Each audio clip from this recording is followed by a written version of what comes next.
الرحمن الرحیم۔ ہم چاند پر قدم رکھنے والوں کو کیوں منائیں؟ ہم تو ان کی امت میں سے ہیں جنہوں نے زمین پر رہ کر چاند کے 2 ٹکڑے کیے۔ ایک بی بی نصرانی تھی، گھر کی غریب اور گودی بھی اولاد سے خالی تھی۔ گھر میں سوائے شوہر کے اور کوئی نہ تھا۔ شوہر محنت مزدوری کر کے جو دن بھر کماتا تھا اسی میں کھانے پینے کا انتظام کرتا۔ یوں ہی گزر بسر ہوتی تھی۔ زیادہ تر فاقے سے بسر ہوتی تھی، لیکن میاں بیوی دونوں خدا پر شاکر رہ کر صبر سے کام لیتے تھے۔ رفتہ رفتہ عمر بھی گزر گئی۔ اب ضعیفی کا وقت آنے لگا۔ ہر وقت دل میں پریشان رہتے تھے، کیونکہ بعد ان کے آئندہ نسل باقی رہنے کی امید نہ تھی۔ ایک دن ایک ضعیفہ بی بی تشریف لائیں اور پوچھنے لگی، کیوں بی بی نصرانی، تم کیوں آج کل اتنی غمگین رہا کرتی ہو؟ کوئی خاص بات ہو تو بیان کرو۔ یہ تو معلوم ہے کہ ضعیفی و غریبی ساتھ نہیں چھوڑتی ہے، اس کا تم کو غم بھی نہیں ہے۔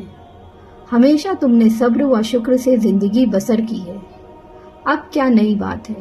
بی بی نصرانی نے جواب دیا، بی بی کیا کہوں، قسمت کی بات ہے، غریبی تو غریبی ہی ہے۔ میں اس عمر تک اولاد سے بھی محروم ہوں۔ بی بی ضعیفہ نے کہا، بیٹی غم نہ کرو، اللہ کے اختیار میں سب کچھ ہے، وہ چاہے جیسے مردہ کر دے اور جسے چاہے زندہ کر دے، سوکھے درخت کو ہرا کر دے، بے اولاد کو صاحب اولاد کر دے۔ اچھا تم چٹپٹ بی بی کی کہانی مان لو، خداوند تعالیٰ تمہاری یہ مشکل آسان کر دے گا۔ یہ کہہ کر بی بی ضعیفہ تشریف لے گئیں۔ نصرانی بی بی نے فوراً کہانی مان لی۔ اللہ تعالیٰ نے اس کو ایک فرزند حسین و جمیل عطا فرمایا، اولاد سے گھر آباد ہو گیا۔ نصرانی بی بی کو منت پوری کرنے کا خیال آیا۔ وہ فکر مند ہونے لگی کہ کیوں کر منت کو پوری کروں۔ ضعیفہ سے ترکیب بھی نہ پوچھی کہ جب منت پوری ہو جائے تو کس طرح منت اتاری جائے۔ اتنے میں شام ہونے لگی۔ دیکھا کہ ایک نقاب پوش ضعیفہ تشریف لائیں اور بولیں، تم نے ابھی تک منت نہیں اتاری۔ نصرانی عورت ان کے قدموں میں گر پڑی اور گڑ گڑا کر بولی، میں آپ کو برابر یاد کرتی تھی، اللہ کا شکر ہے کہ آپ تشریف لے آئی ہیں۔ آپ کی بتائی ہوئی منت سے آج میری گود میں ایک بچہ نظر آ رہا ہے، مگر میں نے آپ سے منت اتارنے کی ترکیب نہ پوچھی تھی۔ اب آپ بتائیں کیوں کر منت اتاروں؟ بی بی ضعیفہ نے کہا، 5 ڈلی منگاؤ اور کہانی جو کہوں وہ بغور سن لو۔ ڈلی کو کاٹ ڈالو، کہانی کہنے والے کو 2 حصے، کہانی سننے والے کو بھی 2 حصے، اور لانے والے کو 1 حصہ تقسیم کر دو۔ پھر بی بی ضعیفہ نے کہانی کہنی شروع کر دی۔ ایک روز امیر المومنین کچھ آٹا جو کا لائے اور جناب فاطمہ زہرا کو دیا کہ اس کی روٹیاں تیار کرو، آج تمہارے والد محترم رسول خدا صلی اللہ علیہ وسلم کو میں نے کھانے پر مدعو کیا ہے۔ جناب سیدہ نے خوشی خوشی آٹا خمیر کیا اور روٹیاں تیار کی۔ جناب رسول صلی اللہ علیہ وسلم بعد نماز مغرب تشریف لائے۔ جناب سیدہ نے دسترخوان لگایا۔ محسن پاک باپ نے ایک ساتھ کھانا تناول فرمایا، اور جب پیغمبر خدا صلی اللہ علیہ وسلم رخصت ہونے لگے تو جناب سیدہ نے عرض کیا، بابا جان اسی طرح کل میری طرف سے کھانا نوش فرمائیے گا۔ آپ حضرت صلی اللہ علیہ وسلم نے قبول فرمایا۔ پھر حضرت علی کہیں سے جو کا آٹا لائے اور جناب سیدہ نے کھانا تیار کیا۔ بعد نماز مغرب پھر رسول خدا تشریف لائے اور سب کے ساتھ کھانا کھایا۔ جب آپ واپس جانے لگے تو حضرت امام حسین رضی اللہ تعالی عنہ نے نہایت ادب سے عرض کیا، کیا نانا جان میری طرف سے بھی دعوت قبول فرمائیں گے؟ ارشاد ہوا، اچھا بیٹا تمہاری دعوت بھی قبول ہے۔ پھر کھانے کے انتظامات ہوئے اور جناب رسول کریم صلی اللہ علیہ وسلم تشریف لائے اور کھانا تناول فرمایا۔ جب واپسی کا ارادہ کیا تو حضرت امام حسین رضی اللہ تعالی عنہ نے ان کے گلے میں باہیں ڈال کر بولے، نانا جان کیا مجھے محروم رکھیں گے؟ نانا جان سمجھ گئے، فرمایا، بیٹا حسین تمہاری بھی دعوت قبول ہے۔ چنانچہ حسب دستور پھر سامان کھانے کے فراہم ہوئے اور نبی کریم صلی اللہ علیہ وسلم تشریف لائے۔ جب کھانے سے فراغت پا کر آپ رخصت ہونے لگے تو فضا کنیز دروازے تک پہنچانے کے لیے آئی۔ تو دست ادب کو جوڑ کر عرض کرنے لگی، یا رسول اللہ، یہ کنیز بھی آرزو مند ہے کہ حضور کل میری طرف سے دعوت قبول فرمائے۔ حضرت محمد صلی اللہ علیہ وسلم نے درخواست قبول فرما لی۔ اتفاق سے فضا کو سامان خور دو نوش ماہانہ نہ ہو سکے۔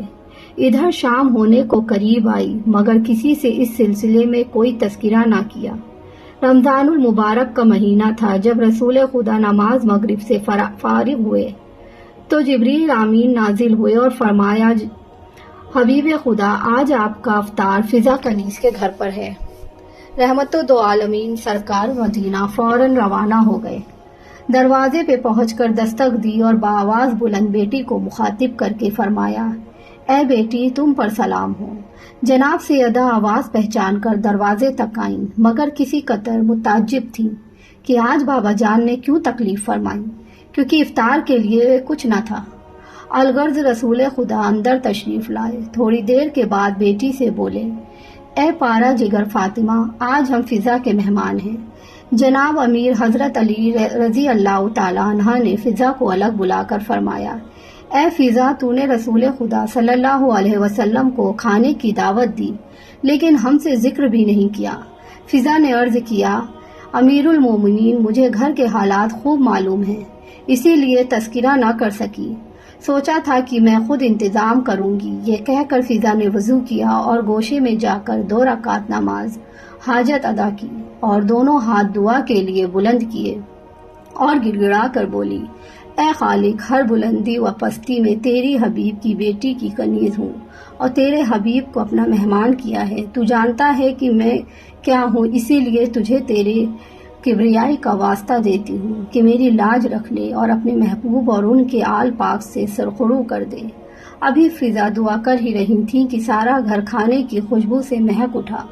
پھر فضا نے دیکھا کہ پہلو میں خوان نعمت رکھا ہے۔ فوراً وہ خوان لے کر فضا حاضر خدمت بابرکت رسول خدا صلی اللہ علیہ وسلم کے ہوئی۔ جناب سید الانبیاء صلی اللہ علیہ وسلم نے دریافت فرمایا، فضا، یہ کھانا کہاں سے آیا ہے؟ فضا نے جواب میں عرض کیا، جس کے بھروسے پر میں نے آپ حضرت صلی اللہ علیہ وسلم کو مدعو کیا تھا، اسی نے بھیجا ہے، یعنی یہ تمام جنت سے آیا ہے۔ کہانی سننے اور پڑھنے کے آداب۔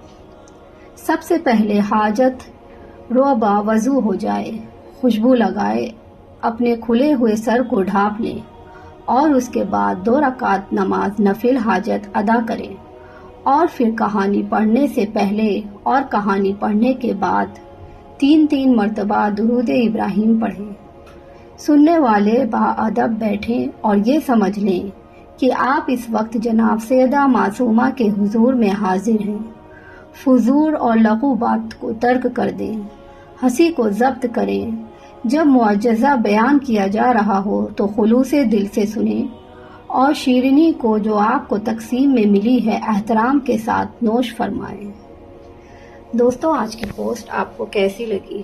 امید کرتی ہوں کہ ویڈیو کو لائک اور چینل کو سبسکرائب ضرور کریے گا اور کمنٹس باکس میں ایک پیارا سا کمنٹ ضرور ڈالیے گا۔ انشاءاللہ اگلی پوسٹ میں جلد ہی حاضر ہوں گے۔ اللہ حافظ۔